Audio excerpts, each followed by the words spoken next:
तो रउआ लोगन के खातिर फिर से आपके है गरीब छोट भाई आ गईल भोजपुरी में नया गाना के अपडेट लेके। तो रउआ लोगन हमरे स्क्रीनिया पे जवन पोस्टरवा देख रहल बानी ई हैं भैया भोजपुरी के सुपरस्टार अरविंद अकेला कल्लू जी, जेके प्यार से कहल जाला चॉकलेटी स्टार।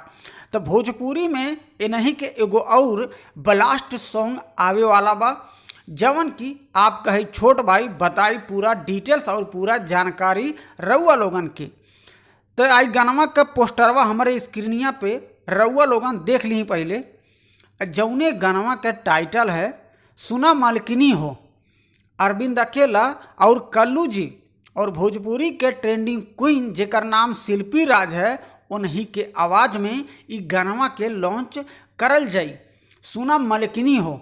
और यह वीडियो में कल्लू जी के साथे नजर आवे वाला बानी आस्था सिंह। पोस्टरवा में रउआ लोगन देख ली कि जौन की आस्था सिंह नजर आ रहा बानी कल्लू जी के साथे। आई वीडियो के डायरेक्ट कैले बानी महेश बैंकट जी, गानवा में म्यूजिक देले बानी प्रियांशु सिंह और ये गानवा के राइटर हैं भैया आशुतोष तिवारी जी। अब रउआ लोगन अनुमान लगा लें कितना इतना बड़ा बड़ा जो कलाकार बटे हैं लेके आवत अटे गाना भैया, और जवन की एकदम बवाल मचाई हो भोजपुरी में। रउआ लोगन के हम कोशिश करी ना कि एकदम नए से नए गानवा के अपडेट रउआ लोगन तक पहुँचत रहे। तो रउआ लोगन हो जाए तैयार, काहे से 3 मई के यानी कि शनिवार के दिन ई गानवा के लॉन्च करल जाई सुबेरे 7:30 बजे। पम्मी रिकॉर्ड यूट्यूब चैनल बा और वही से सुना मालकिनी हो ई गानवा के लॉन्च कैल जाई।